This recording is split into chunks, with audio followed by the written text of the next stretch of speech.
Miami's Melreese golf course is now closed indefinitely. It's because, as we told you last night, the contamination underground there is even worse than what the city thought before.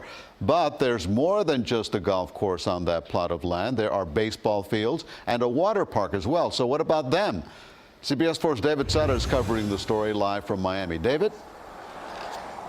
Hey, Elliot, the city is acting in an abundance of caution here, shutting down the golf course. If you've ever driven to the Miami International Airport, you have passed this golf course. It has a lot of history here in South Florida, but below all of that beautiful oasis, that green golf course is apparently a dirty secret in the soil.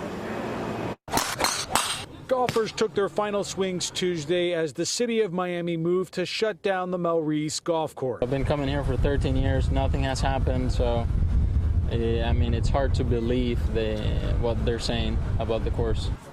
Professional golfer Willie Pomeroy was among the many surprised to hear that this lush oasis has a dirty secret. Just a few inches below the surface lies toxic soil laced with dangerous levels of arsenic, lead, and barium. Obviously, I'm extremely concerned that the levels of arsenic, for example, are 4.5 times greater, 450% greater than what is normally acceptable for a golf course. So that is a huge concern. I certainly am not going to be playing golf there. Miami's mayor deciding no one else should be playing there either. The revelation of contamination came this week from a study being done on the golf course to replace it with a mega development that includes an MLS soccer stadium. Samples taken from across the 130-acre site revealed a layer of ash that ranges from a foot to 10 feet deep. The site has a history of deposition of incinerator ash from municipal incinerator operations years ago. Lee Hefty is with Miami-Dade's Division of Environmental Resource Management. They have been documenting high levels of contamination at the site for decades. Sometimes instructions were given to clean the area up. A majority of the time, though, the practice has been to dump more soil or mulch on top of the toxic soil. Average golfer wouldn't, person using the park wouldn't become exposed to it because there's grass and other soil between you and the most contaminants. 70 years ago, when Miami was mostly farmland, the city would burn trash on city land. Eventually, those ash-laden city lots became city parks, or in this case, a golf course. Now they're paying the price.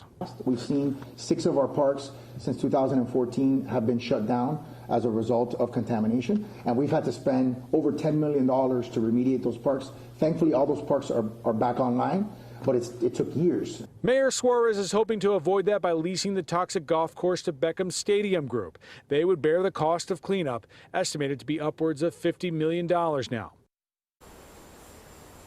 And Beckham's group didn't seem to flinch at that price tag. It's unclear when the golf course will be opening up again. There is a lot of talk here amongst the golfers here that it would be just a matter of days. We should note there is a water park down at the corner of this property. That is one of the sites that the city had already remediated years ago. We're live in the city of Miami. David Sutta, CBS 4 News tonight.